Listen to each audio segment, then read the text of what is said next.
یہ وہ عادل حکمران تھے جن کی زندگیاں ہمارے لیے، ہمارے حکمرانوں کے لیے رشد و ہدایت کا ذریعہ ہے۔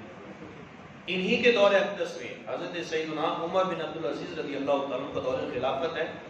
ایک شخص سید زادہ تھا۔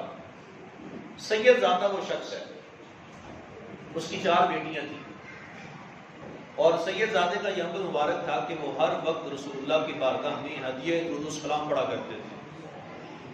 ہر وقت ان کی زبان پر آقا کریم علیہ السلام کی شان و عظمت کے حوالے سے ذکر پاک رہا کرتا تھا۔ پریشان حال تھے، 4 بیٹیاں ہیں، بچیوں کی شادیاں کرنی ہیں، لیکن حالات ایسے ہیں کہ بیٹیوں کی شادی نہیں کر پا رہا۔ رات کو جب سوئے تو آقا کریم علیہ السلام و تسلیم کچھ سید زادے کے خواب میں تشریف لے آئے اور آ کے پوچھا، اے سید زادے بتا تیری حاجت کیا ہے؟ کہا حضور میری 4 بیٹیاں ہیں، بیٹیوں کی شادیاں کرنا چاہتا ہوں، میرے پاس اتنا پیسہ نہیں ہے کہ بیٹیوں کی شادیاں کر سکتے۔ کہا اچھا یہ بات ہے، تمہیں حکم دیتا ہوں، جس دور میں تم آئے ہو، جس جگہ پہ آئے ہو، یہاں پر ایک شخص ہے جس کا نام عمر بن عبدالعزیز ہے۔ یہ رسول اللہ نے فرمایا خواب میں۔ کہا عمر بن عبدالعزیز کے پاس چلے جاؤ۔ کہا حضور میں تمہیں نہیں جانتا وہ کون ہے۔ کہا وہ اس سلطنت کے بادشاہ ہیں، ان کے پاس چلے جاؤ۔ اچھا میں تمہیں یہ بتا دیتا ہوں عمر بن عبدالعزیز ہے کون۔ یہ رسول اللہ خواب میں اس سید زادے کو بتا رہے ہیں، فرما رہے ہیں کہ عمر بن عبدالعزیز وہ ہے جو روزانہ کی بنیاد پہ 10 پارے تلاوت کیا کرتے ہیں، اور ان کی روزانہ کی بنیاد پر ان کا معمول ہے کہ وہ میری ذات پر 10,000 مرتبہ درود پاک پڑھتے ہیں۔ وہ شخصیت ایسی ہے، لیکن ہوا کچھ یوں ہے، ایک پتے کی بات بھی بتا دی۔ کہا کہ یہ 2-4 دن پہلے ہوا یوں ہے کہ عمر بن عبدالعزیز شاید اپنی مصروفیات کی وجہ سے انہوں نے 3-4 ہزار درود پاک کم پڑھا ہے۔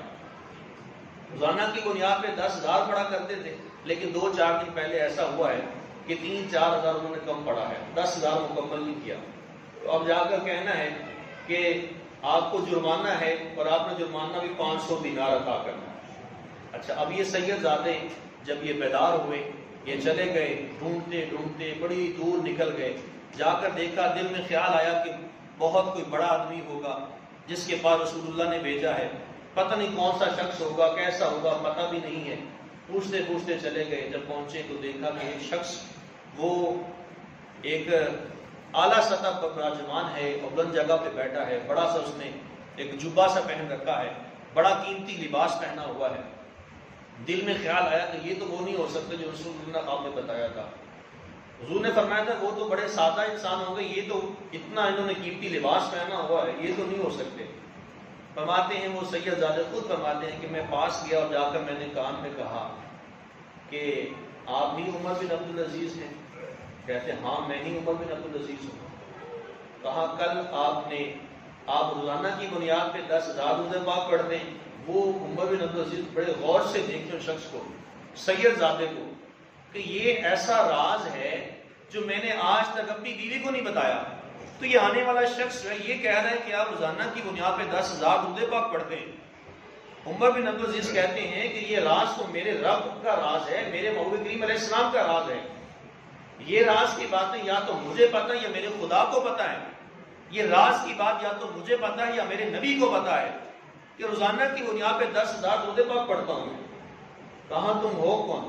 کہاں اگلی بات یہ سنیے، آپ نے 3-4 دن پہلے درود پاک کم پڑھا ہے۔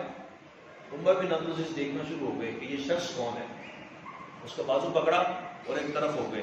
کہا آنے والے تو بتا تو کون ہے؟ کہا میں جس کی طرف سے آیا ہوں، جو آپ یہ کہہ رہے ہیں کہ یہ راز ہے، کس کے درمیان ہے؟ کہ میرے اور میرے نبی کے درمیان راز ہے۔ کہا سن لیجئے، جس کے پاس آپ نے راز رکھا ہے انہوں نے آ کے خواب میں مجھے بتایا ہے کہ عمر بن عبدالعزیز جو ہیں روزانہ کی بنیاد پہ 10,000 درود پاک پڑھتے ہیں۔ کہا جن سے آپ نے چھپایا ہے انہوں نے مجھے آپ کے پاس بھیجا ہے۔ کہا تیری حاجت کیا ہے؟ میں مقصد کر رہا ہوں۔ کہا میری حاجت یہ ہے، میری 4 بیٹیاں ہیں، میں شادی کرنا چاہتا ہوں، میرے پاس کوئی خرچہ نہیں ہے۔ تو حضور نے فرمایا ہے کہ عمر بن عبدالعزیز کے پاس چلے جاؤ، ان سے کہو کہ آپ نے جو درود پاک کم پڑھا ہے اس پر آپ کو جرمانہ ہے۔ کہا جرمانہ کتنا ہے؟ کہا جرمانہ بھی 500 دینار ہے۔ عمر بن عبدالعزیز اپنے کمرے میں گئے۔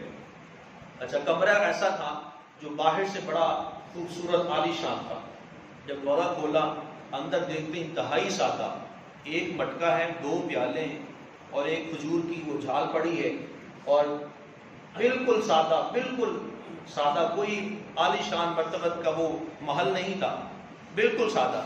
وہ سید صاحب دیکھتے ساتھ حیران ہو گئے، کہاں باہر تو آپ ایسے ہیں، اندر ایسے ہیں، کہاں باہر لوگوں کے لیے میں نے معاملات رکھے ہوئے ہیں تاکہ پتہ چلے کہ میں ایک حاکم وقت ہوں، اور جب میں لوگوں کے سامنے جاتا ہوں تو میں اس طرح سے جاتا ہوں تاکہ لوگوں کا میں نے انصاف کرنا ہوتا ہے، اور جب میں میرا اور رب کا وعدہ آ جاتا ہے میں الگ سے ہوتا ہوں تو پھر میرے لیے یہ کمرہ ہوتا ہے۔ کہاں اپنی زندگی کا گزر بسر کیسے کرتے ہیں آپ؟ کہاں ایسا ہوتا ہے سارا دن میں اپنے رعایا کے مسائل کو سنتا رہتا ہوں، شام کو ایسا ہوتا ہے جب میری بیوی بچوں کو سلا کر بیٹھ جاتی ہے، ہم دونوں اس کمرے میں آ جاتے ہیں، میں بھی ٹوپیاں سلائی کرتا ہوں، میری بیوی بھی ٹوپیاں سلائی کرتی ہے۔ یہ کون کہہ رہے ہیں؟ عمر بن عبدالعزیز رضی اللہ تعالیٰ، وقت کے بادشاہ ہیں، وقت کے بادشاہ ہیں۔ میں بھی ٹوپیاں سلائی کرتا ہوں، اے آنے والے سید زادے سن لے، آج تک میں نے 10 دینار تو کیا 10 درہم بھی میں نے بیت المال سے خزانہ نہیں لیا، میں بڑی سادگی اور عاجزی کے ساتھ اپنی زندگی کو بسر کر رہا ہوں۔ یہ جو ٹوپیاں میں اور میری بیوی بناتی ہیں، یہ ہم ٹوپیاں بیچتے ہیں، بیچ کر جتنا خرچہ ہو جاتا ہے بقیہ خرچہ بچا کے رکھ لیتے ہیں، اور اس خرچے کو جمع کر کر کے میں نے یہ 500 دینار میں نے جمع کیے ہیں۔ لیکن میری خوش قسمتی ہے، میرے لیے ایک اچھی علامت یہ ہے کہ تو میرے پاس حکم مصطفیٰ کریم علیہ السلام کے تحت آیا ہے کہ میں اس 500 دینار کو بھی رسول اللہ کی اجازت سے خرچ کر رہا ہوں، جا لے جا، یہ 500 دینار لے کے جا اور جا کر اپنی بیٹیوں کی شادیاں کر دے۔ یہ وہ حکمران تھے جو اپنی ضروریات بھی پورا کیا کرتے تھے اور لوگوں کے معاملات زندگی کو بھی پورا کیا کرتے تھے، صوم و صلات کے پابند تھے، زہد و تقویٰ طہارت کے پابند تھے، عادل حکمران تھے۔ یہ آج کل کے حکمرانوں کے لیے بھی ایک سبق ہے، ایک درس ہے، ایک محبت بھرا پیغام ہے کہ اگر آپ رعایا کے ساتھ کیسا سلوک کرنا چاہتے ہیں، آپ خود کس طرح سے، ایک حاکم وقت کا جو کردار ہے وہ رعایا کے اوپر بہت اثر انداز ہوتا ہے۔ جیسے آپ نے سنا روزانہ کی بنیاد پہ 10 پارے تلاوت کیا کرتے تھے، یار مجھ سے اور آپ سے تو ایک رکوع بھی نہیں پڑھا جاتا، اور 10,000 روزانہ کی بنیاد پہ آقا کریم علیہ السلام کی بارگاہ میں درود پاک پڑھا کرتے تھے۔ اگر ہم یہ سب نہیں کریں گے، باقی جو ہمارے معاملات زندگی ہیں وہ کون کرے گا؟ لوگوں کی غیبتیں کون کرے گا؟ جھوٹ کون بولے گا؟ غیبتیں کون کرے گا؟ ایک دوسرے کے بعد نفرت کرنی تو وہ کون کرے گا؟ یہ کرنا پڑ گیا۔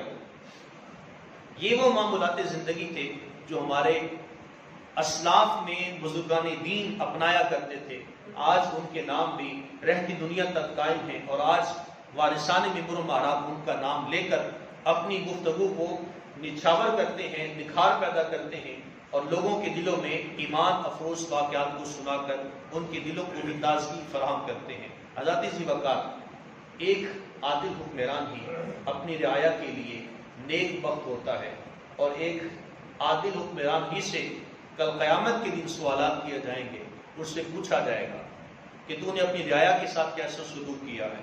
آقا کریم علیہ الصلوۃ والتسلیم نے ارشاد فرمایا کل قیامت کے دن اللہ رب العالمین جل وعلا 7 لوگوں کو اپنے عرش کا سایہ عطا فرمائے گا، جس دن کسی کو بھی اپنے عرش کا سایہ نصیب نہیں ہوگا۔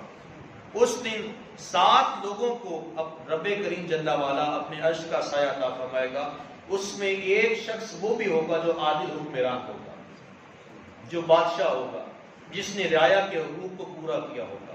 عمر بن عبدالعزیز رضی اللہ تعالیٰ عنہ کی زندگی یہ عادل حکمران کے طور پر ہمارے موجودہ سابقہ آنے والے تمام کے لیے رشد و ہدایت کا ذریعہ ہے۔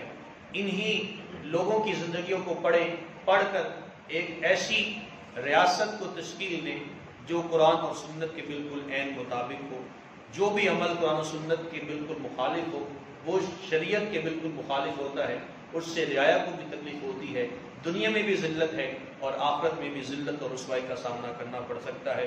اللہ رب العالمین ہم سب